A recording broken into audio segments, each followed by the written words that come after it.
आप सभी को मेरा नमस्कार। आज केएलपी कॉलेज के विमेन सेल की तरफ से नारी अधिकारों का विकास विषय पर वेबिनार का आयोजन किया जा रहा है। इसमें मुख्य अतिथि हैं कर्मयोगी नवीन गुलिया जी, जो एक सामाजिक कार्यकर्ता हैं। उनका जीवन व सोच सभी के लिए प्रेरणात्मक है। अब मैं केएलपी कॉलेज के प्राचार्य डॉक्टर अभय तो उनके स्वागत के लिए आमंत्रित करती हूँ। प्राचार्य doctor Abhay Singh Yadav ji.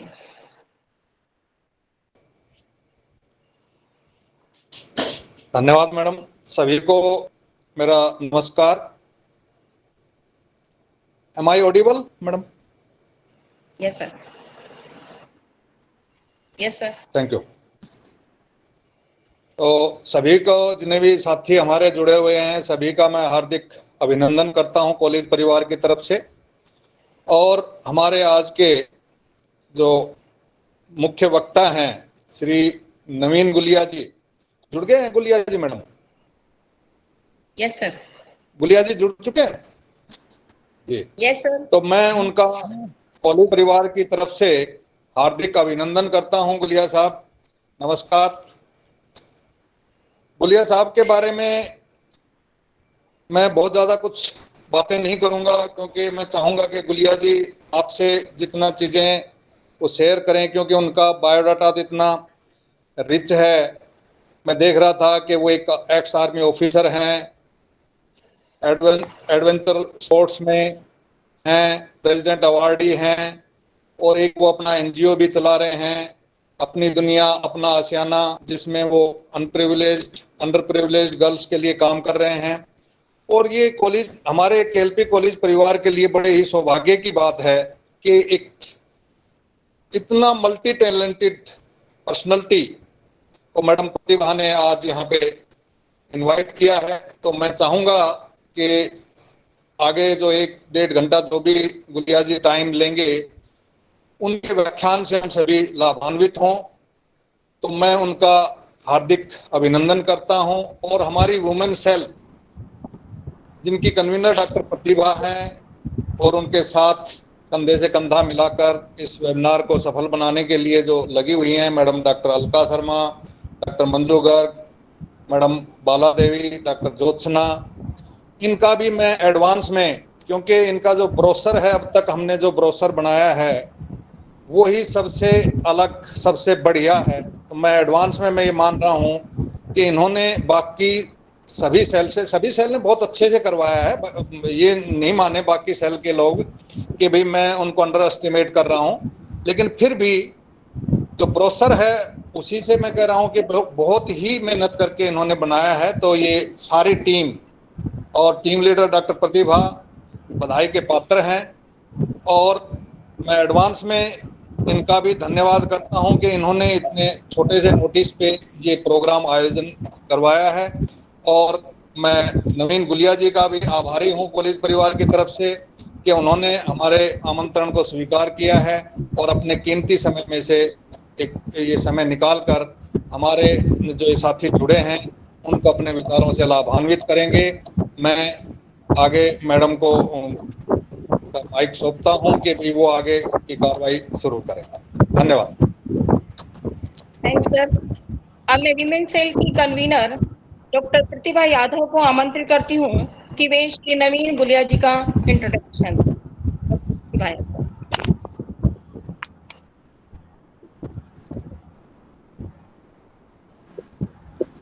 Dear friends, good morning. Namaste to everyone. On behalf of the Women's Cell of Kishanlal Public College, I extend a very warm welcome to everyone who's joined us for this webinar from various parts of the country. Our speaker today, Mr. Naveen Gulia, is a very distinguished personality, a practicing Karma Yogi, an ex-army officer, and a world record holder in adventure sports. Let me tell you a little bit about his world record. He drove for 55 hours non-stop from Delhi to Marsinikla, the highest mountain pass at the height of 18,653 feet, despite being declared as, I would say ironically declared as disabled to do so. I think he's much more able than all of us. This world record remains unbeaten even today. He has won multiple awards, including Limca, his mention in Limca Book of Records for the same record that I've just told you about in 2005, Chief of Army Commendation in 2005, and President's National Role Model Award given to him by Dr. APJ Abdul Kalam in 2007. He's an internationally acclaimed author. He has written 3 books. And for the benefit of all the participants, I would like to tell you that all his books are available for free on his website. You can read all his books, their PDF versions on his website for free. He's an adventurer, a thinker, orator, and a social worker. He has been invited for 8 different TEDx talks and has addressed young students at premier institutions of the country like IITs, IIMs, XLRI, Officers Training Academy, National Defense Academy, etc. But the role in which he has manifested himself before us today is the role of a man who has seen the ground reality pertaining the conditions of women. It's a very interesting fact about conferences, talks, and webinars related to women issues that they are considered to be quintessentially for women, for the women, by the women, of the women. And we automatically exclude men from these programs. Whereas the truth is that we need more men on board, to talk about these issues. So let's say that this webinar is a small step in that direction. And who else than Mr. Gulia, could have been our speaker, who has been working on the field towards the cause of women for the last 15 years. I think even more than that, through his organization, ADA, Apni Dunya Apna Ashiana, which provides all types of support for to underprivileged girls from marginalized sections of society. Sir, it's indeed an honor and privilege for us that you are here with us today on this virtual platform. I will always fall short of words to say thanks to you for accepting our invitation at such a short notice, sir. The stage is set, sir, and we are all eagerly waiting to listen to you. And with folded hands and deep sense of gratitude, I humbly invite you to deliver your talk, sir. Mr. Gulia. Thank you. Thank you so much, ma'am, and everyone here. The thing that, firstly, if I'm not audible or if there's anything that I need to change about... So you're audible, very much audible. So you can let me know in between also. I'm not speaking from a prepared script, so you can interrupt me anytime. Yes, sir. So excuse me for a second. I'll just give a set of instructions to the participants. Participants, I would request all of you to keep your videos and audios off for the sake of better bandwidth and no disturbance, please. And for any questions or observations, you can use the chat box. And we can just, direct the questions to Mr. Gulia at the end of his talk. Thank you very much. Yes, sir, please. So to begin with, we have studied in different schools and colleges and different educational institutions. And definitely there is one statement we have always read. And that statement is Vidya Dadati Vinayam. Vidya Dadati Vinayam, Vinayam Dadati Vidya. It is विद्या से विनय आता है, विनय से विद्या आती है. अपने ज्ञान को, अपने बोध को, जो उसकी वर्तमान परिस्थिति है, जिस स्तर पर वो है, उसको सब कुछ मान लेना एक बड़ी भूल है. तो कभी भी अपने ज्ञान को, अपने बोध को गंभीरता से नहीं लेना चाहिए, सीरियसली नहीं लेना चाहिए. I never take my perceived knowledge too seriously. अपनी अज्ञानता को मैं ज़्यादा सीरियसली लेता हूँ. तो जो मैं बात शेयर कर रहा हूँ, मैं ये नहीं कह रहा कि मैं जो कह रहा हूँ वो सही है, लेकिन हाँ, कुछ मंच पे मैं रख रहा हूँ. अब प्रश्न उठ सकता है कि मैं एक पुरुष होते हुए किसी महिला के अधिकार, उसकी समस्या, उसकी परिस्थिति के विषय में कितना क्वालिफाइड हूँ बोलने के लिए. तो उसमें बात यह है कि क्वालिफाइड होने के लिए मुझे खुद एक महिला होना आवश्यक नहीं है, मात्र संवेदनशीलता होना आवश्यक है। यदि आप में संवेदनशीलता नहीं है तो आप अपनी सगी बहन की भी बात नहीं समझेंगे, किसी और की बात तो दूर की बात। तो संवेदनशीलता होना आवश्यक है। अब और मेरा शायद बाहर का पर्सपेक्टिव है, एक आउटसाइड पर्सपेक्टिव। तो यद्यपि मैं ये मानता हूं कि नर और नारी प्रत्येक व्यक्ति में होते हैं, जिसको हम तथाकथित पुरुष कहते हैं, उसमें भी एक नारी का अंश होता है, और जिसको हम नारी कहते हैं उसमें भी पुरुष का एक अंश होता है। तो किसी में वो ज्यादा डोमिनेंट हो जाता है तो वो प्रीडोमिनेंटली पुरुष हो जाता है, जिसमें वो बीच में रह जाता है वो अर्ध हो जाता है, और जिसमें ज्यादा नारी वाला अंश होता है वो दिखने में, बोलने में, सुनने में हमें नारी लगती है। तो होता हम सब में ही है वो।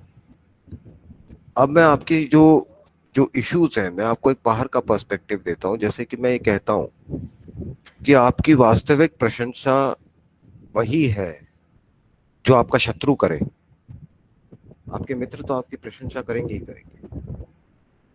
तो इस विषय को हम प्रारंभ करते हैं वर्तमान से सोच के नहीं। जो सब लोग बोल रहे होते हैं हमें सुनने में अच्छा लगता है तो हम दोहराना शुरू कर देते हैं, तो मैं, और फिर हमारा विश्वास भी उसमें हो जाता है जबकि वो गलत होता है। तो मैं हमेशा प्रयास मेरा यह रहता है कि मैं वो बात कहूं जो नहीं कही जा रही हो। ये कहना कि पुरुष और नारी बराबर हैं, इस संसार का सबसे बड़ा असत्य है, झूठ है। पुरुष अलग है, नारी अलग है। कुछ चीजें जो नारियों में अच्छी हैं, लड़कियों में, स्त्री में, उनमें ज्यादा पावरफुल क्वालिटीज हैं। कुछ है जो पुरुष में है। इसमें कोई अहंकार की बात नहीं है। हम भिन्न रूप से बने हैं, प्रत्येक व्यक्ति अलग बना है। हाँ, अधिकार सबके बराबर है, अधिकार सबके बराबर है और होने भी चाहिए। अब लड़के लड़कियों का मजाक बनाते हैं कि अरे देखो यार, लड़कियां कितनी स्टूपिड होती, क्या कर, शॉपिंग में लगी रहती हैं, ये लगे। अरे तुम क्रिकेट में लगे रहते हो, एक बॉल को कोई बैट से मार रहा है, 11 खिलाड़ी पीछे भाग रहे हैं, हजारों लोग, लाखों लोग चिल्ला रहे हैं, क्या गेम है ये, क्या कर रहे हो, क्या पा रहे हो? भाई उनको तुम्हारी बात स्टूपिड लगती है? भाई उनको अधिकार है अपनी, उनकी प्रेफरेंसेस रखने का। अगर वो तुम्हारे से मेल नहीं खाती तो ठीक है, क्या दिक्कत है, तुम्हारी भी तो मेल नहीं खाती है उनसे। तो इसलिए वो उस विषय पे कि भाई उनकी, क्योंकि उनकी प्रेफरेंसेस अलग हैं, उनका तिरस्कार करना उचित नहीं है।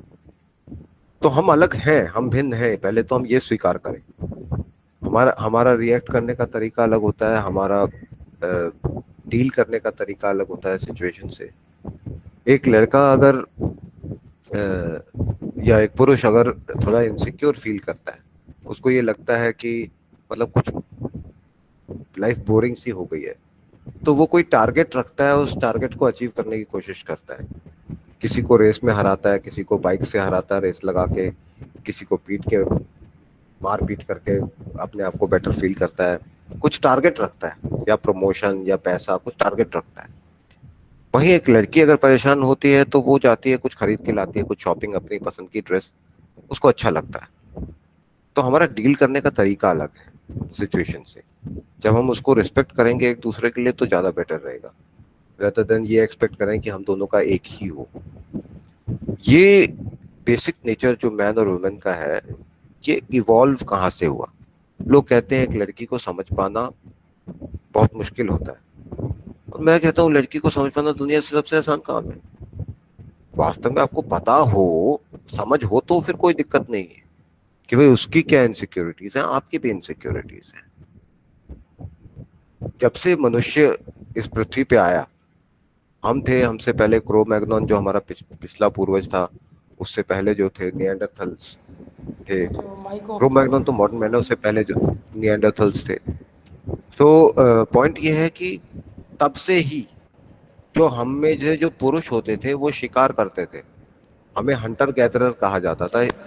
साइंस में या हिस्ट्री में आपने पढ़ा है तो हंटर गैदरर टर्म इस्तेमाल होती है। तो वो जो हंटर गैदरर था, वो पुरुष शिकार करता था और महिला वन में जंगल में इधर उधर जाके जरूरत के सामान इकट्ठा करती थी। ये उनका रोल था रिस्पेक्टिवली।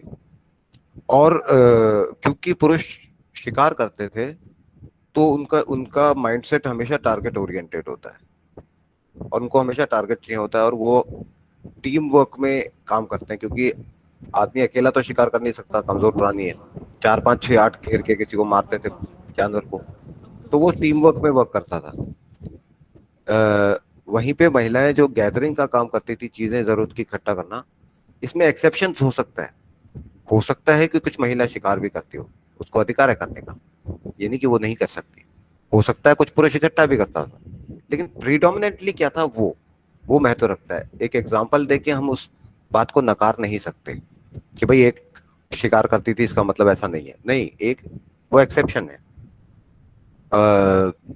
तो उससे वो नेचर आया है कि मेन टीम वर्क में काम करते हैं, और क्योंकि विमेन गैदरिंग कर रही थी जंगल से, वन से, जगह से, आसपास से जरूरत की चीजें इकट्ठा करना, तो कहीं अगर अच्छी चीज मिल गई उसको तो वो दूसरी को नहीं बताएगी, क्योंकि नहीं तो शेयर करनी पड़ जाएगी उसको, इसलिए उनमें वो डिवीजन हो गया। दूसरा ये हुआ कि डिवाइड एंड रूल का आविष्कार अंग्रेजों ने नहीं किया था। डिवाइड एंड रूल इतिहास में बहुत पहले से चला आ रहा है, जब से मनुष्य है। और डिवाइड एंड रूल सबसे पहले पुरुष ने महिला के विरोध में प्रयोग किया था, उसे महिलाओं को डिवाइड एंड रूल करने के लिए। तो वो डिवाइड एंड रूल कैसे किया था कि उसने महिलाओं से यह अधिकार छीन लिया कि वो अपनी रोजी रोटी खुद कमा सके। आज मॉडर्न एज में आप ठीक है रह रहे होगे शहर में या शहर के आसपास, लेकिन आज की वर्ल्ड में भी सिर्फ 2% महिलाएं हैं जो काम कर रही हैं, वर्क कर रही हैं प्रोफेशनली। तो वो कैसे किया उसने? मैं ये कहता हूं कि जब आप किसी को तर्क के आधार पे नहीं उससे लड़ सकते, तो फिर आप उससे भावनाओं के आधार पे लड़ते हो, मोरालिटी को इस्तेमाल करते हो कि ये बात अच्छी नहीं है। भाई अच्छी हो या नहीं, मेरा पर्सनल हैबिट है, मेरी हॉबी है, मैं करूंगा, आपका क्या। लेकिन हम मोरालिटी के बेसिस पे उसको अटैक करते हैं। तो लड़की को ये कहा गया कि अगर आपके घर की लड़की काम करती है, अगर आपकी बेटी काम करती है, जॉब करती है, आपकी वाइफ काम करती है, तो ये आपके लिए बहुत अपमान की बात है। तुम क्या बेटी का दिया खाओगे? तुम क्या बहन का दिया खाओगे? तुम क्या बीवी का दिया खाओगे? मतलब वो एक शर्म की चीज बना दी कि अगर वो कमा के लाएगी तो मतलब तुम तो फिर लानत है तुम पे। तुम तो उससे फिर वो महिला के ऊपर आ गया, वो काम नहीं कर सकती, अलाउड नहीं है उसको काम करना। अब जब वो काम नहीं कर सकती, अपनी रोजी रोटी नहीं कमा सकती, तो फिर वो रोजी रोटी लाएगी कहाँ से? उसे किसी पुरुष पे निर्भर होना पड़ेगा, किसी न किसी पुरुष पे निर्भर जीना तो है उसे, तो इसलिए उसमें किसी पुरुष पे एक मजबूरी में डिपेंड होना पड़ेगा। और जब वो उस पुरुष पे डिपेंडेंट होएगी जो उसको रोजी रोटी लाके दे रहा है कमा के, तो अगर दूसरी महिला वहां आएगी तो उसकी पोजीशन खतरे में हो जाएगी, तो इसलिए वो दूसरी महिला से डरेगी, उसको पास नहीं आने देगी। तो ये इनसिक्योरिटी डिवाइड एंड रूल जो यूज किया गया, ये समझना जरूरी है कि ओरिजिनेट कहां से हुआ। अभी हम ये कहेंगे कि ये है नहीं। अभी पुरुषों में अहंकार होता है बहुत ज्यादा, ईगो बहुत ज्यादा होती है, वो बड़ा शिकार मार के, बड़ा टारगेट अचीव करके सेटिस्फेक्शन ढूंढने की कोशिश करते हैं। तो वो एक गलती है। आप ट्रैफिक लाइट पे भी एक दूसरे से आगे निकलने की कोशिश करते हैं कि भाई मेरी बाइक दूसरे से आगे निकल जाए, धक्का मुक्की करते हैं। तो हमारे ये एवोल्यूशनरी इश्यूज जो हैं वो मेन और वुमेन को इक्वली इफेक्ट करते हैं। लेकिन मॉडर्न कंटेम्परेरी टाइम में, आज के दिन में, हमारे लिए ये बहुत जरूरी है कि हम उनको काउंटर करें, उसी चीज को फॉलो नहीं करते रहे जो चलती आ रही है। तो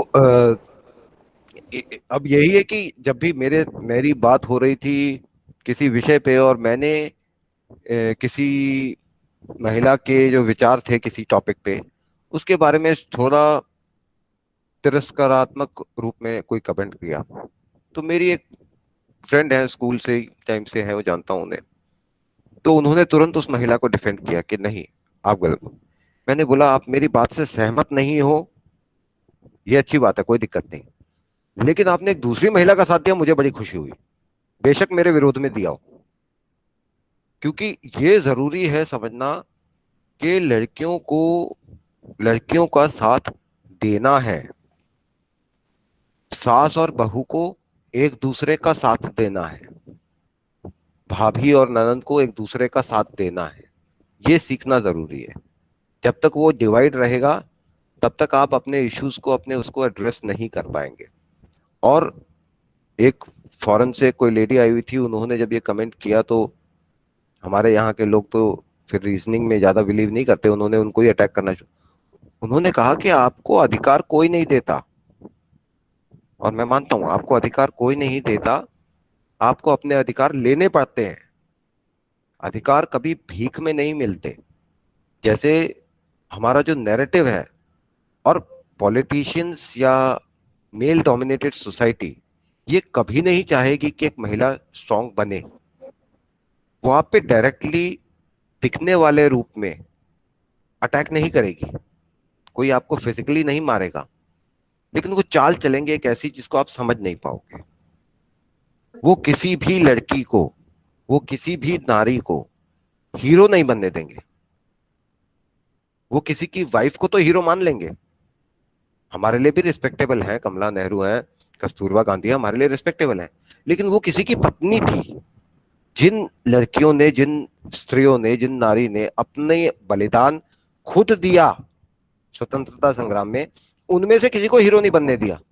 जो किसी की वाइफ थी उसको बनाया, ताकि आपके पास एक ये मैसेज जाए कि अगर आपको अपनी पोजीशन इस सोसाइटी में चाहिए तो किसी पुरुष के पीछे खड़े होके ही मिलेगी, इंडिपेंडेंटली कुछ करके नहीं मिलने वाली।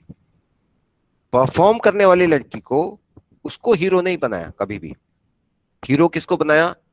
सिने सेलिब्रिटीज को, सिने सेलिब्रिटीज को उनको हीरो बनाया आपके लिए, ताकि सारी लड़कियां उनको फॉलो करें। हम और लड़कों का हीरो कौन है? भगत सिंह, गांधी, सुभाष, ये वो 100 हैं। लड़कियों का कौन है? कब तक हम रानी लक्ष्मीबाई के पीछे ही दौड़ते रहेंगे? वो तो आज के उसमें कंटेम्प्रेरी उसमें एक रानी जो अपने साम्राज्य के लिए लड़ रही हो, वो तो कंटेम्प्रेरी टाइम में आइडेंटिफाई नहीं होता ना वो कॉज। तो किसी भी लड़की को हीरो नहीं बनने देना है, और बनाएंगे तो फिर वो सेलिब्रिटी फील्ड से बनाएंगे सिर्फ, ताकि सारी लड़कियां सेलिब्रिटी फील्ड को ही परस्यू करती रहें। तो आप स्टेटमेंट बोलते हैं behind every successful man there is a woman, और लड़की खुश हो जाती है कि भाई सक्सेसफुल मैन के पीछे तो मैं ही हूं। अरे पीछे होना नहीं है, आगे होना है आपको। तो आप उसकी लॉजिक को रियलाइज नहीं कर रहे कि वो कैसे आपके ऊपर उस ट्रिक को प्ले कर रहा है। दूसरा ये बोलते हैं बेटी बचाओ, तो बचाओ बचाओ मूवी में कब चिल्लाते हैं? ये तो लाचारी की आवाज है। बेटी बचाओ, बेटी को सशक्त बनाओ।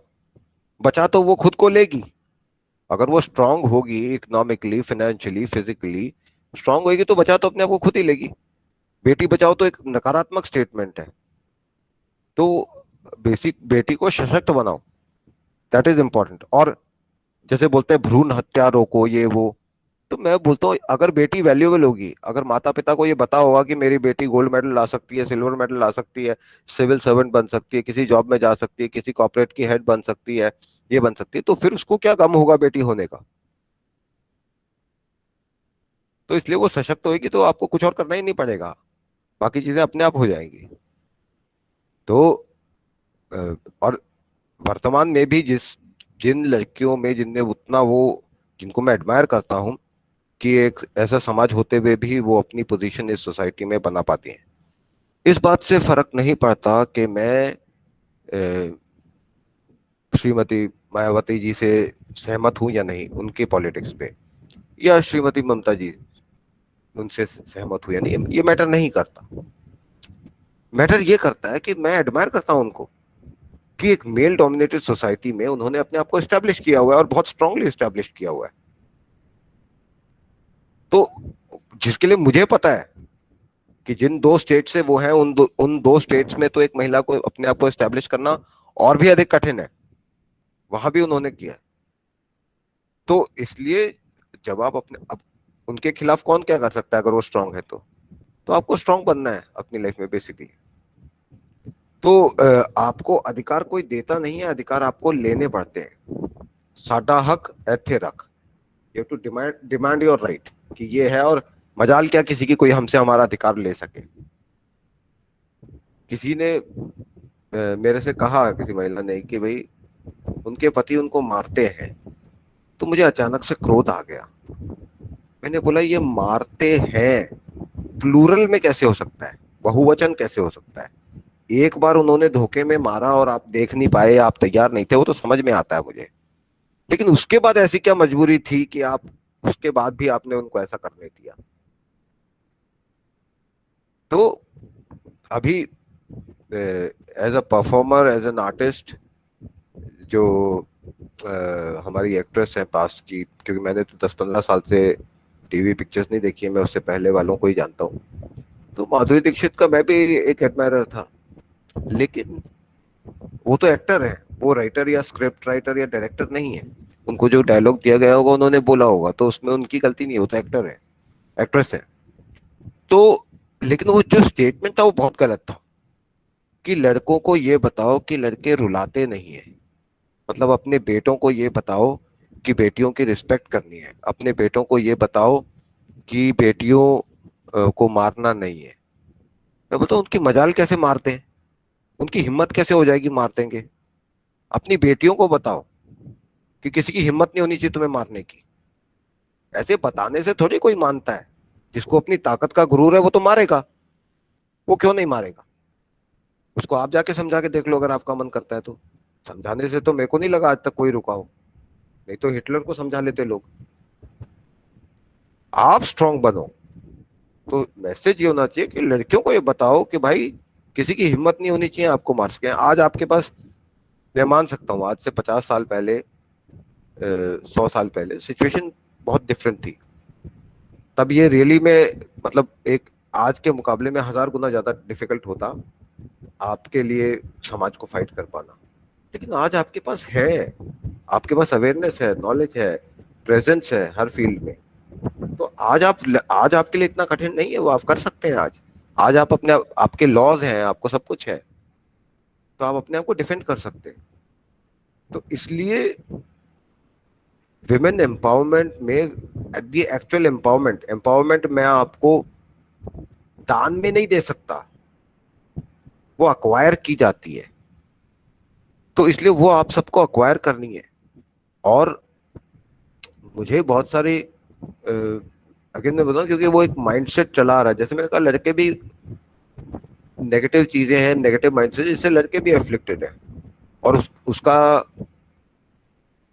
जो उसकी हानि है, उसका खामियाजा है, वो उनको अपने जीवन में उठाना पड़ता है, कोई शक की बात नहीं। वैसे ही लड़कियों में भी, जिसका उनको नुकसान उठाना पड़ता है। तो उसमें यह है कि बहुत सी लड़कियां बोलती है कि उनका विषय ये होता है कि उनको कैसे लड़के से शादी करनी है। ये उनका मुख्य इशू होता है कि मुझे एक आर्मी ऑफिसर से ही करनी है, मुझे एक सिविल सर्वेंट से ही करनी है, मुझे एक पैसे वाले से करनी है, मुझे एक सुंदर लड़के से करनी है, मुझे एक अच्छे आदमी से करनी है। लेकिन होता वही है।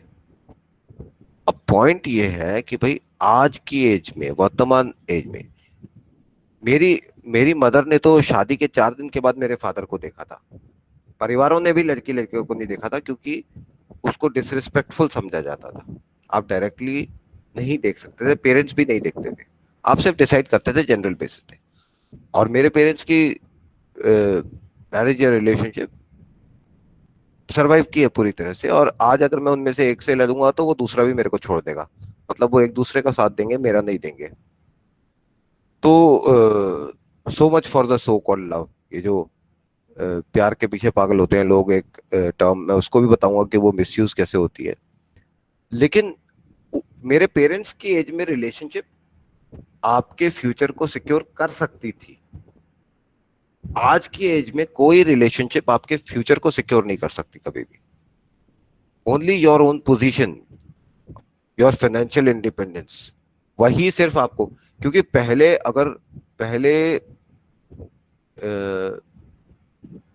डाइवर्स लेने को, ब्रेकअप करने को एक बहुत बड़ा मुद्दा समझा जाता था, एक स्टिग्मा था एक उसके साथ अटैच्ड। तो इसलिए समाज या परिवार आपको वो करने ही नहीं देता था, डिवोर्स लेने ही नहीं देता था। तो लेकिन आज वो इतनी नॉर्मल सी चीज है ब्रेकअप करना कि आप उस चीज पे कैसे डिपेंड कर सकते हो? वो तो आपको कभी भी छोड़ देगा। एक यंग गर्ल जो अपना एक जॉब कर रही थी, उसने मेरे से क्वेश्चन पूछा कि सर, मेरा बॉयफ्रेंड जो है वो वहाँ काम करता है कैलकाटा में, मैं यहाँ दुर्गापुर में कर रही हूँ, और वो बोल रहा है कि अपना जॉब छोड़ के आ जाओ, क्योंकि ऐसे तो हम अलग रहेंगे, तो तुम अपना जॉब छोड़ के आ जाओ। तो मैं क्या करूं? मैंने बोला तुम बॉयफ्रेंड छोड़ दो लेकिन जॉब मत छोड़ना। तो उसके ऊपर तुम कैसे डिपेंड कर सकते हो? वो तुमसे जॉब भी छुड़वा देगा, फिर वो तुम्हें भी छोड़ देगा, फिर क्या करोगे? तो इसलिए आपको समझना है कि पास्ट कुछ भी रहा हो, हिस्ट्री कुछ भी रही हो, वो मैटर नहीं करता। प्रेजेंट क्या है, अभी क्या है, अभी आप उस चीज पे डिपेंड नहीं कर सकते। You have to be professionally independent. ये आपकी सबसे फर्स्ट प्रायोरिटी होनी चाहिए। नहीं तो आप कल को आपका एक ड्रेस खरीदने का मन करेगा, वो बोलेगा इतनी ड्रेसेस तो है, क्यों खरीद रहे हो, नहीं खरीदनी है। आपका कुछ भी करने का मन करेगा, वो मना कर देगा। तो आपको अगर अपनी रिस्पेक्ट चाहिए तो आपको प्रोफेशन पे ज्यादा ध्यान देना पड़ेगा, ज्यादा फोकस करना पड़ेगा। तो ये इश्यूज है। और क्या होता है कि जब हम सबका एक जस्टिफाइड एरिया होता है, जिस एरिया में हम लिव करते हैं, स्पेस जिसको आज की जनरेशन जिसको स्पेस कहती है, आई वॉन्ट माई स्पेस। तो हम उस स्पेस में जब किसी को घुसने देते हैं, आने देते हैं अंदर, तो उसके बाद वो उसको अपना अधिकार समझ लेता है। फिर उसको धक्के मार के निकालना बहुत मुश्किल पड़ता है, और वो बुरा भी मानता है, आपको आपसे दुश्मनी भी मोल ले लेता है। इसलिए किसी व्यक्ति को जब पहले तो 100 बार सोचने के बाद अपनी स्पेस में एंटर करने की वो देनी चाहिए कि जो आपका अधिकार क्षेत्र है उसमें कोई व्यक्ति ऐसे ही नहीं कि घूमता चलता आ गया। जो डिजर्व करता है सिर्फ वही आपकी उस लिविंग स्पेस जो आपकी है उसमें आएगा। तो उसमें क्या होता है कि पास्ट से जो ऑपरेशन वुमेन का होता रहा, अगेन मैं ये कह रहा हूँ, ये सीधा आके भाई एक लड़की के साथ कोई क्राइम हुआ, क्राइम तो लड़कों के साथ भी होता है, क्राइम इज वो मेजर इशू नहीं है। जो एक्चुअल चीज है वो बहुत सटल तरीके से एक छोटी सी चाल चल के सॉल्व हो जाती है वो चीज। तो जिस चीज को आप तो उस मैंने ज्यादातर वेमेन को ये इस पे, मतलब ज्यादातर क्या, मैंने किसी को भी नहीं सुना आज तक बात करते इस पे। और वो ये है कि मतलब आपकी फ्रीडम किस तरीके से छीनी गई है, कहाँ कहाँ छीनी गई है, कौन कौन सी फ्रीडम आपकी है जिसकी कोई रिस्पेक्ट नहीं करता। लड़के कई बार बोलते हैं कि लड़कियां, सर ये तो वो जैसे हम भी थे, बच्चे थे, स्कूल में थे, कॉलेज में थे, तो लड़कियों को फिजिकल पनिशमेंट नहीं मिलती। तो हमें थोड़ा सा वो होता था कि हमें तो फिजिकल पनिशमेंट मिलती है, लड़कियों को क्यों नहीं मिलती, इनको बड़े प्रिविलेज है। अरे भाई, आप तो घर से निकलते हो बिंदास, आधे बार मम्मी पापा को बताते हो, आधे बार नहीं बताते कहाँ हो, कहाँ जा रहे हो, कब आओगे। उनको अगर घर से निकलना है तो पहले परमिशन ले, जब बाहर निकलना है तो टाइम, कितने टाइम में आ रहे हो, कब आ रहे हो, कहाँ जा रहे हो। वो जब रास्ते पे चलते हैं तो वो लेफ्ट राइट देख नहीं सकती, क्योंकि अगर वो ऐसे ऐसे देखते हुए चलेंगे और किसी से बाई चांस आई कांटेक्ट हो गया गलत से, वो उसका गलत मतलब निकाल लेगा। तो सिर्फ आईज से भी आप सब गर्ल्स, मतलब जो भी यहाँ पे लेडी है, वो जानती हैं कि भाई आप अपनी आंखों को भी फ्रीली यूज नहीं कर सकते, क्योंकि आपने फ्रीली आंखें मूव करी और वो किसी से आई कांटेक्ट हो गया, वो उसका गलत मतलब निकाल लेगा। तो फ्रीडम आपकी वहां पे रिस्ट्रिक्ट होती है। फ्रीडम ये भी होती है कि वो, ठीक है, अभी उस पर वो स्टेप लिया गया कि हर गवर्नमेंट स्कूल में गर्ल्स टॉयलेट जरूर होगा, लेकिन हमारी सोसाइटी में कहाँ है? गर्ल्स को अगर 1-2 दिन ट्रैवल करना हो तो वो पानी भी नहीं पीती है।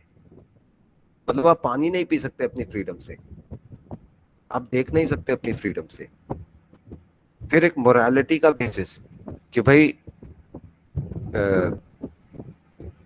एक अच्छी बेटी के कर्तव्य क्या है, एक अच्छी बहू का कर्तव्य क्या है, एक अच्छी माँ का कर्तव्य क्या है, एक अच्छी बीवी का कर्तव्य क्या है, बिल्कुल वेल डिफाइंड है। लेकिन एक अच्छे बेटे का कर्तव्य क्या है, एक अच्छे पति का कर्तव्य क्या है, एक अच्छे पिता का कर्तव्य क्या है, ये कहीं डिफाइंड नहीं है। वेल, उसकी मर्जी है, वो कर दे तो अच्छी बात है, नहीं करे तो भी नहीं। तो मोरालिटी के बेसिस पे कि और आप ऐसा नहीं करोगे तो आप गलत हो। अब तुम माँ बन गई हो, अच्छा लगता है कि तुम्हारे फ्रेंड्स हो। अब तुम माँ बन गई हो, अच्छा लगता है कि तुम पार्टी के लिए जा रही हो। अब तुम माँ बन गई हो, अच्छा लगता है तुम पिकनिक के लिए जा रही हो। तो अरे भाई, माँ बन गई तो क्या पाप कर दिया उसने? वो मूवी देखने नहीं जा सकती? तो मोरालिटी की बेसिस पे उसके सारे अधिकार उससे छीन लिए गए। जब लोग कहते हैं माँ ईश्वर है, माँ भगवान है, तो मुझे गुस्सा आ जाता है। लड़की खुश हो जाती है, माँ खुश हो जाती है कि भाई देखो मेरे को भगवान कहा। अरे तुम्हें भगवान कहा ताकि तुम्हारे सारे अधिकार ले सके, छीन सके। क्योंकि भाई तुम तो भगवान हो, तुम्हारी मर्जी का खाना बनाना जरूरी थोड़ी है, तुम्हारी मर्जी का खाना रेस्टोरेंट में ऑर्डर करना जरूरी थोड़ी है। तुम तो माँ हो, भगवान हो, तुम्हारा काम चल जाएगा। तुम्हारी किसी चीज में मर्जी नहीं चलेगी फिर भगवान बनाने के बाद। भाई इंसान है, उसके भी हक है, उससे भी पूछो उसको क्या अच्छा लगता है, उसको क्या चाहिए घर में, उसको कौन सा खाना चाहिए आज, उसको कहाँ जाना है। तो ये आपको समझना है। और हम जिन चीजों पे फाइट करते हैं, जिन चीजों पे लड़ते हैं, जिनको हम पॉपुलर बनाते हैं, तो कोई लड़की बोलती है कि मैं अपनी मर्जी के कपड़े पहनूंगी। किसी एक्ट्रेस ने ये भी कह दिया, जो मेरे कान में आया था, कि मैं नहीं भी पहनूंगी तो क्या। अरे भाई हम आदमी हैं, अगर हम गांव में जाते हैं तो अलग कपड़े पहनते हैं, अगर हम शहर में जाते हैं तो अलग कपड़े पहनते हैं। अब मैं आपसे बात कर रहा हूँ तो थोड़ा सा मैंने फॉर्मल पहना है कि थोड़ा ठीक दिखूं आपके सामने। अगर मैं पाकिस्तान जाऊंगा तो अलग कपड़े पहनूंगा, अफगानिस्तान जाऊंगा तो अलग कपड़े पहनूंगा। आप किसी आप नॉन वेजिटेरियन हो, आप किसी वेजिटेरियन के घर जाते हो, तो आप वहां पे जाके नॉनवेज डिमांड नहीं करते। आप ये नहीं कहते मैं तो नॉनवेज हूं, मैं तो आपके घर में भी नॉनवेज ही खाऊंगा, नहीं कहते आप। तो हम सोसाइटी में थोड़ा बहुत वो उस ये बड़ा इशू नहीं है कि आपने कपड़े थोड़े बड़े पहने या छोटे पहने, वो मतलब नहीं है, उससे तो कोई कंफर्ट नहीं है। लेकिन हम थोड़ा बहुत कंसिडरेशन एक दूसरे के लिए रखते हैं, वो बड़ा इशू नहीं है। उसको बड़ा इशू बना के रखते हैं, वो क्या इशू है, वो तो कुछ इशू ही नहीं है। तो जो जो रियलिटी में जो बड़े इशू है, जिसके लिए आपको एक्चुअली स्ट्रगल करना है, जिन चीजों को चेंज करना है, और जिसको मैं मेंशन कर रहा हूं आपके सामने, वो है। और जो समाज आज बना है वो बना है हमारे 75,000 साल की ह्यूमन हिस्ट्री से। अगर आप सीधा उसमें सर मारोगे तो आप मारे जाओगे। चेंज हमेशा सरल और ग्रेजुअल होता है। ऐसा मत करो कि आप किसी में बैंग करके टकरा के और खुद को खत्म कर दो, वो लड़ाई तो फिर कोई फायदे की नहीं है। आपको अपने आप को उस पोजीशन में लाना है खुद, ताकि फिर आप वो चेंज ला सको। तो इसलिए वो चिल्लाने से, नारेबाजी से, उससे कुछ नहीं मिलेगा।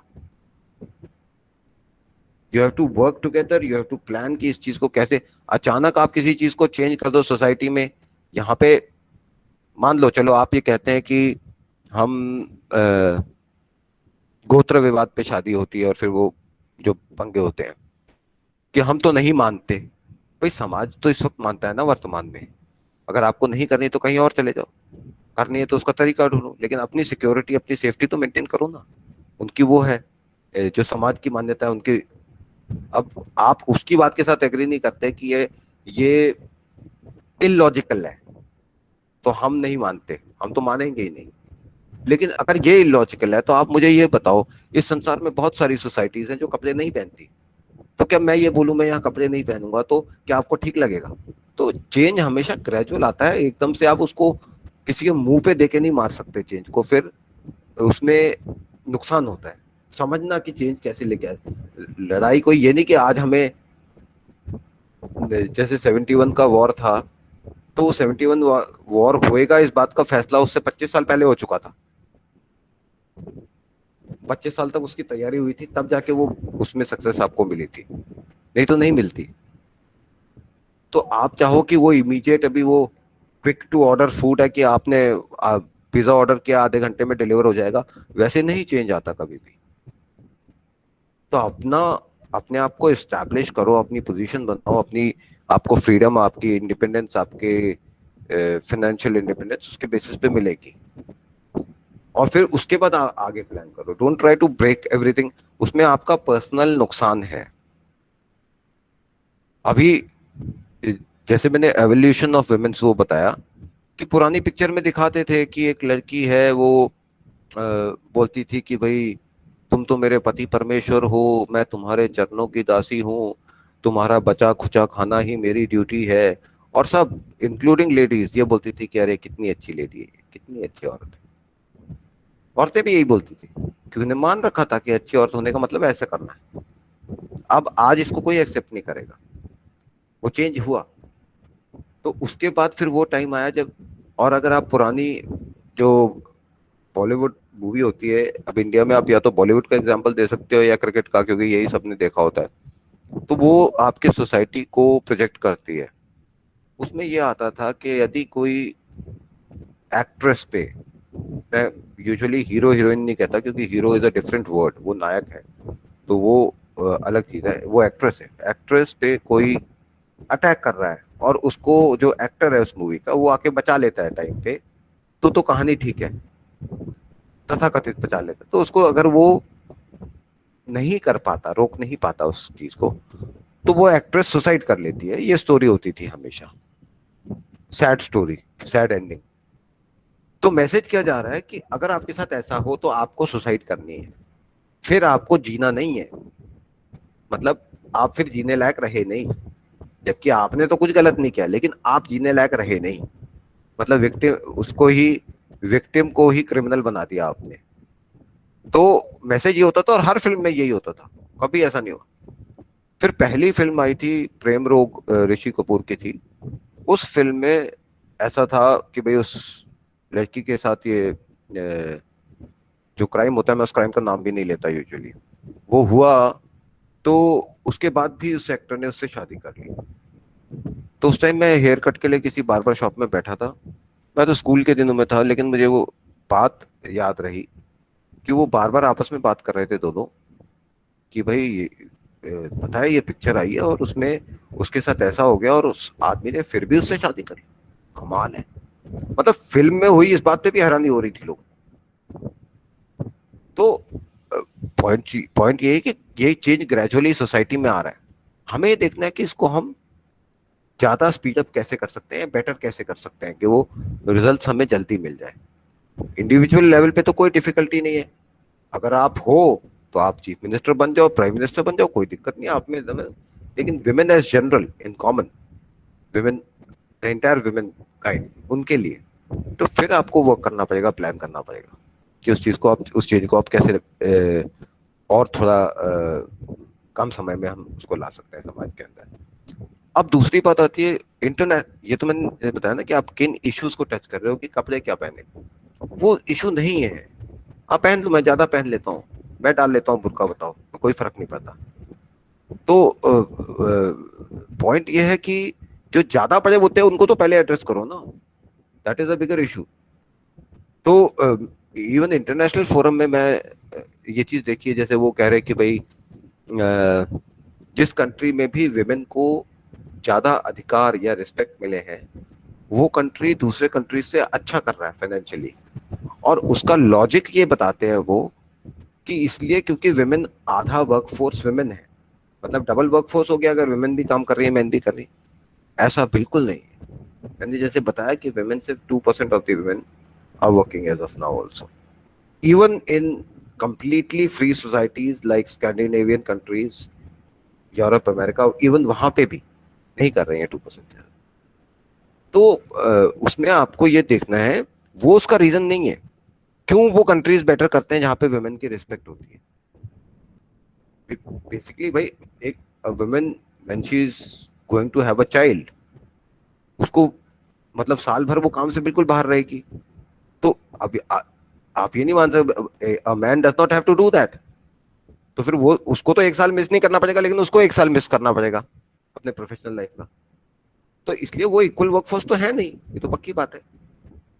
फिजिकल उनका डिफरेंट है, उनकी हर चीज डिफरेंट है, तो सेम वर्कफोर्स की वजह से नहीं है।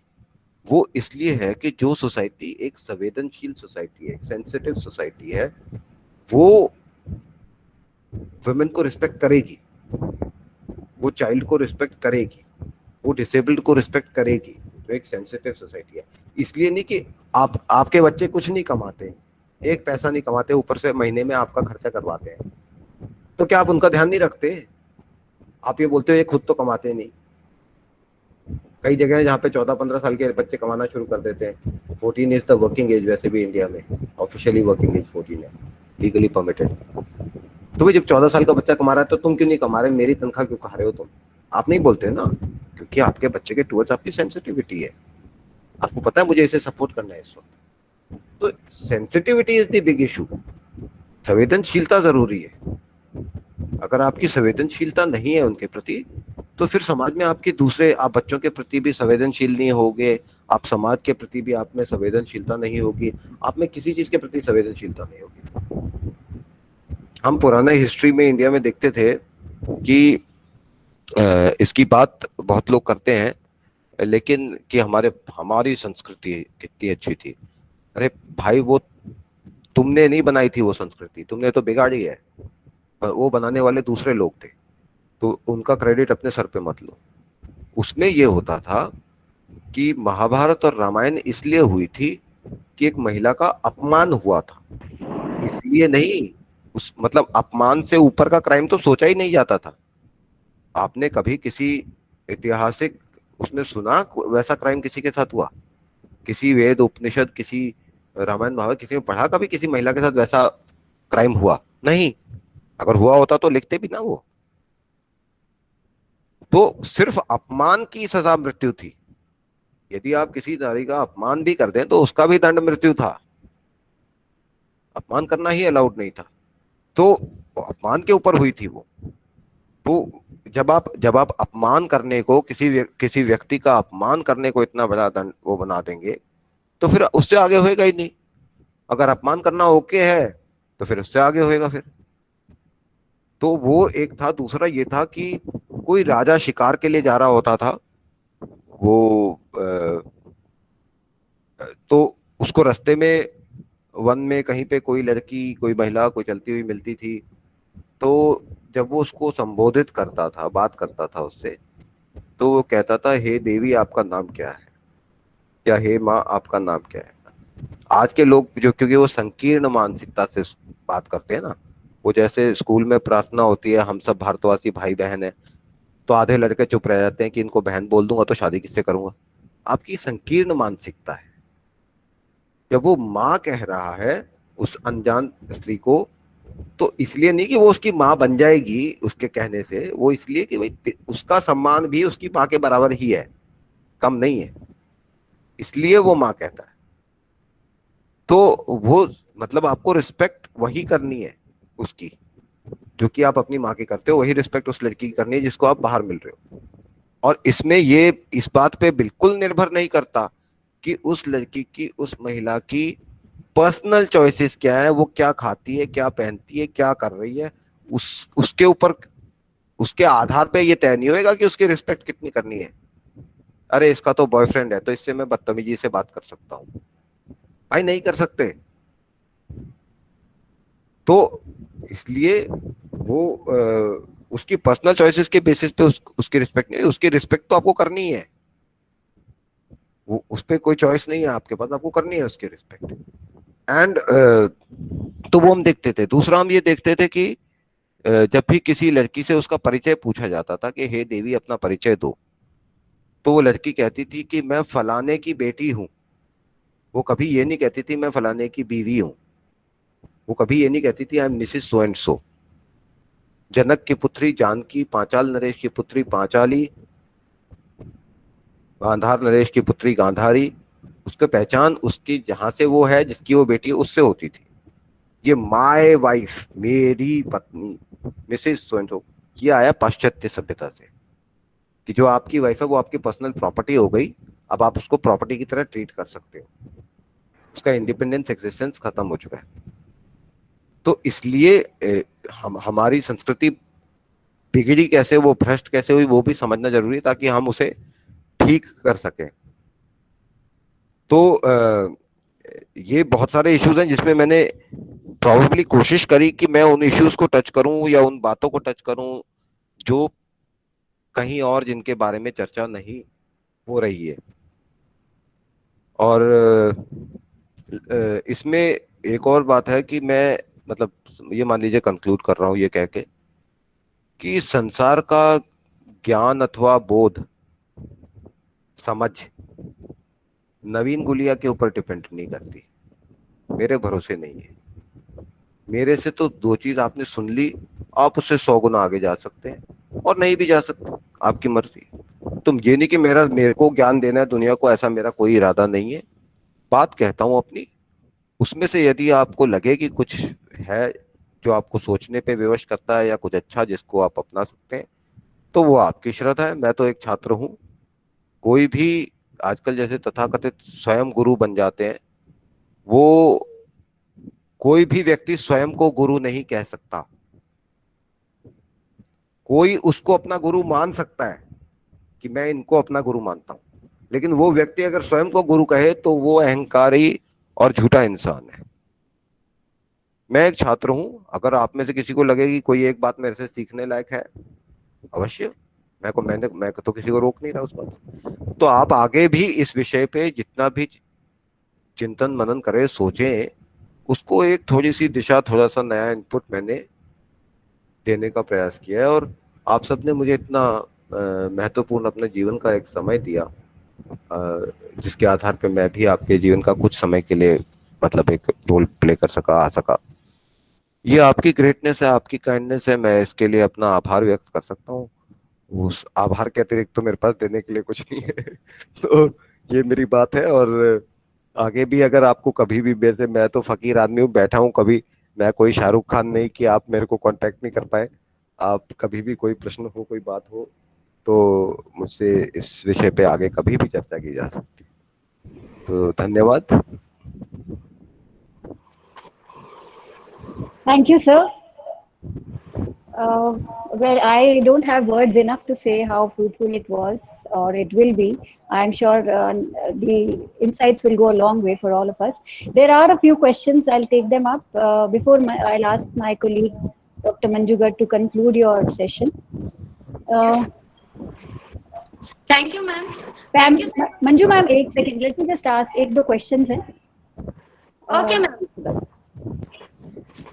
So sir, यहाँ Pam D करके एक हमारे participant हैं. He is asking if possible, could you please shed some light on while we are waiting for a male to absorb this beautiful consciousness, where can a woman sit in terms of her consciousness?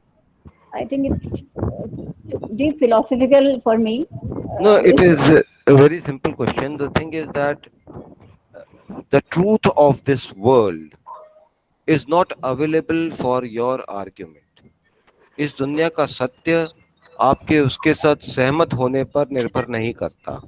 अभी दिन है, आपको नहीं मानना तो मत मानो, लेकिन आपका नहीं मानना या आपका तर्क इसको परिवर्तित नहीं कर सकता। इस संसार के सत्य को परिवर्तित नहीं कर सकता। आपको करने का शौक है, कर लो। तो सत्य इस संसार का यही है कि एक कमजोर व्यक्ति का कोई हक नहीं होता, एक कमजोर प्राणी का कोई हक नहीं होता। उसको अपना हक छीनना पड़ता है और उसको अपने हक को रखने के काबिल बनना पड़ता है। आपको एक कमजोर व्यक्ति को अधिकार भीख के रूप में दिया जाता है, मैं तुमको करने दे रहा हूं। आपका मेल डोमिनेटेड पार्टनर बोलेगा, देखो हमने आपको बाहर जाने दिया ना, मतलब वो एहसान जताएगा। अगर तो भीख के फॉर्म में आपको थोड़ा थोड़ा हक मिलेगा। पूर्ण हक चाहिए तो वो सिर्फ शक्ति के आधार पर, ताकत के आधार पर, अपने सक्षमता के आधार पर ही मिल सकता है।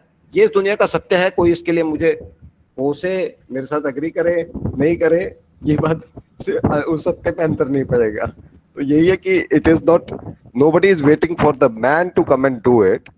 एवरीबडी नोज द रियलिटी कि ये करना तो वुमेन को ही है। हाँ, और उसको करने में टाइम लगता है। इन द मीन टाइम ये सोचना कि विमेन की सिचुएशन या उनका वो किसी तरह से पुरुष से कमतर है, कि मैन कहीं डोमिनेटेड, मैन सोसाइटी में जितना इश्यूज है वो विमेन सोसाइटी से कहीं ज्यादा है। मेन की वजह से जो प्रॉब्लम्स है वो विमेन की वजह से होने वाली प्रॉब्लम से कहीं ह्यूज है और कहीं ज्यादा है। तो it would be good if men also realize that they are not the better gender. So they have lots of work to do on themselves. Right, sir. Sir हमारे बहुत सारे मेल स्टूडेंट्स भी यहाँ जुड़े हुए हैं हमारे साथ। आप उनके लिए एक कंक्लूडिंग मैसेज क्या देना चाहेंगे for our male students, young students?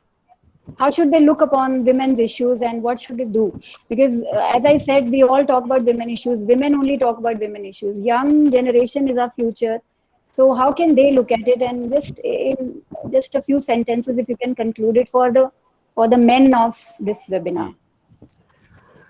देखिए, उसमें जरूरी ये है कि मैं मेन को सिर्फ ये बता सकता हूँ, या स्टूडेंट्स को जो प्रोबेबली हो सकता है उनमें से कुछ मेरे से ज्यादा नॉलेजेबल हो, लेकिन जो सुनने जाते हैं उनके लिए, कि वो एक बेहतर इंसान कैसे बन सकते हैं।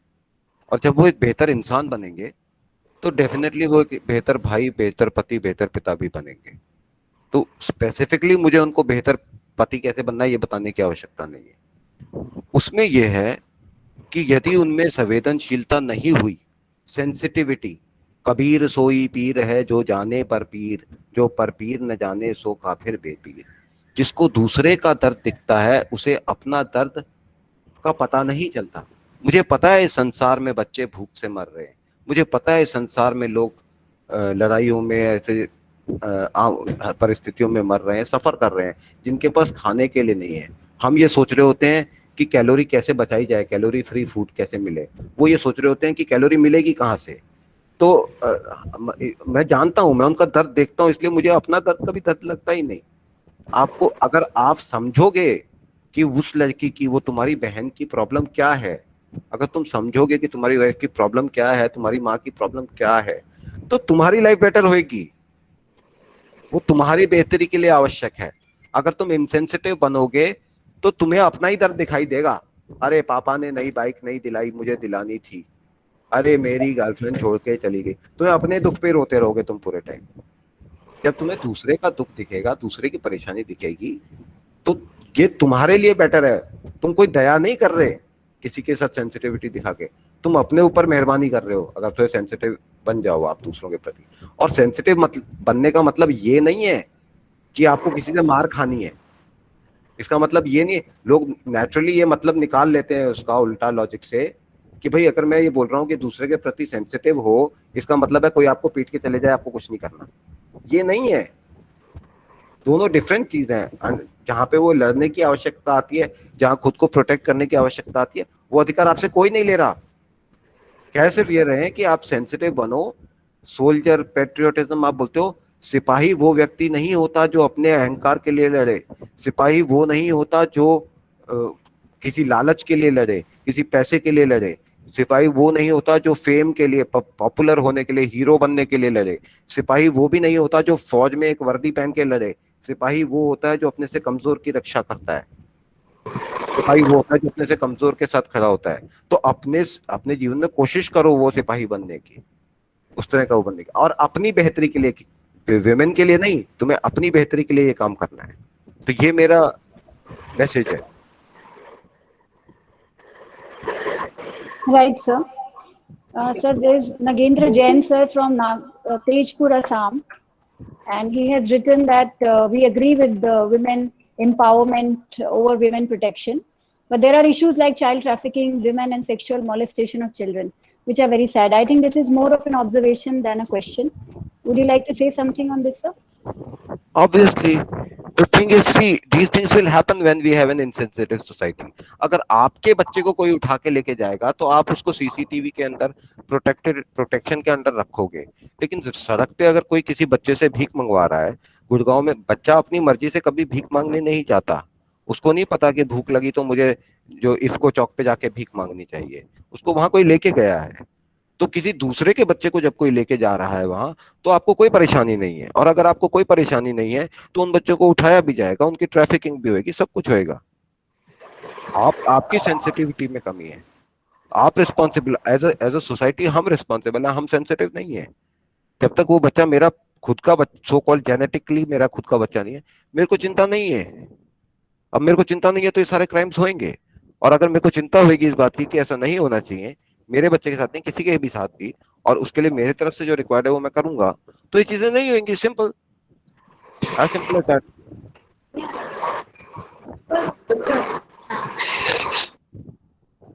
Right, sir. Thank you. So I think that there are no more questions. And in case participants have any further questions, we have shared the contact details of Mr. Gulia in the chat box. You can write to him on his mail and also contact him through his social media pages, which are by the name of Naveen Karma Yogi. on Facebook and Instagram.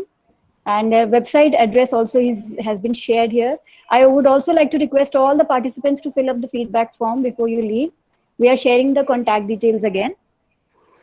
And now I would like to call upon my colleague, Dr. Manju Garg, to conclude the session and present the summary before us. Thank you. Dr. Manju, please.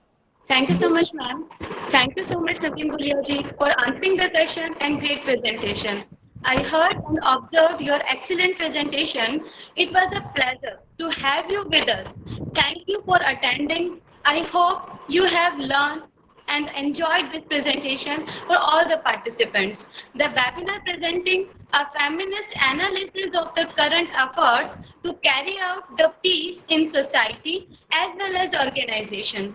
In this webinar, sir, you also analyzed that women have the right to equal pay, women have the right against workplace harassment and domestic violence. No webinar should end with the audience saying, well, this is a perfect one. Now, in the end, one chapter is and just the beginning of the another. The best part is always yet to come. In the last, and one more thing I want to say, एक strong, आत्मनिर्भर और पढ़ी लिखी महिला से मजबूत कोई स्तंभ नहीं और उस आदमी से बड़ा कोई रोल मॉडल नहीं जो ऐसी महिलाओं के साथ हर परिस्थिति में खड़े रहते हैं. Thank you so much Pratibha ma'am, thank you so much sir for this wonderful session and I hope and we hope everyone enjoyed. Thank you so much ma'am. Thank you so much sir. Thank you, ma'am. Thank you so much. Thank you, Manju ma'am. Now Yes. I would like to call upon Jyotsna ma'am to present the vote of thanks, please. Dr. Jyotsna. Hello hello Yes, Jyotsna ma'am. Hello, सबको नमस्कार. पूरे के अपनी प्रधान doctor Abhay Singh या की तरफ से ma'am, Jyotsna ma'am, आपका थोड़ा नेटवर्क इशू है, आवाज थोड़ी सी ब्रेक हो रही है. मौसम बहुत खराब है, घर से बाहर के. Okay, if you can just move a little, आप इधर उधर थोड़ा घूम के देखिए, कहीं पे ठीक आएगा नेटवर्क. हाँ, मेरी आवाज लगे आप प्लीज बताना. Yes ma'am.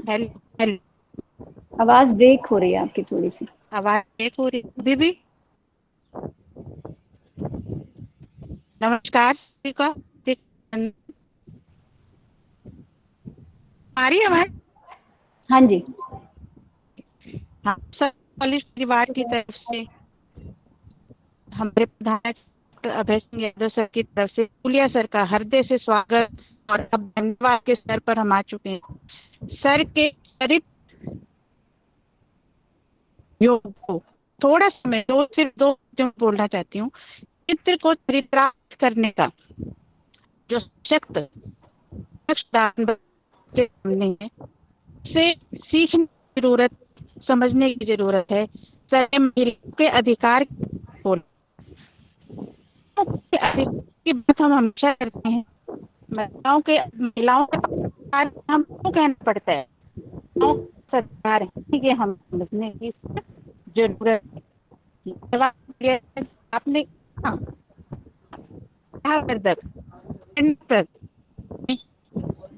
समझाया और बताया. धन्यवाद. जितने पार्टिसिपेंट ने धन्यवाद करती हूँ.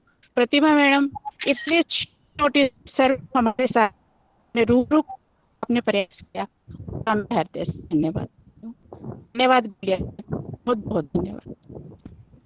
Thank you Jyotsna ma'am. थोड़ा नेटवर्क इशू की वजह से हम उनको कम सुन पाए, बट आई थिंक वो हम सबके हृदय के उद्गार सेम है सर आपके लिए. नवीन जी, आपका बहुत बहुत आभार कि आप इतने शॉर्ट नोटिस पे you agreed to be with us, and I think I am honoured to have you as a friend, so I can may be take this liberty. Special thanks to you for providing me this opportunity of interaction, and it was a wonderful interaction that I've had. Likewise. Thank you so much. Likewise, sir, and we are all indeed privileged to have you, and I'm sure all the students, all the participants, my staff members, everybody who joined us would agree with me that it has been a very interesting enlightening and insightful session. Sometimes things are small and we say that we all know these things, but then we need reminders. Everybody needs reminders, you know, and we need to talk about these issues more often. That is the highlight, I think, of the entire talk. Thank you, sir. Thank you once again. From the bottom of my heart, I thank all the participants who have made this a very successful event. Thanks to everybody here, and thanks to my team members and all the members of our staff and our administration, principals, everyone has helped us in putting up this program together. Thank you everyone. I hope all of you have filled up the form. If not, you can just check the link in the chat box. Please fill up the feedback form so that we can, you know, it will give us an idea about the program, and we will be encouraged to organize more such programs. Thank you, everyone. Thank you.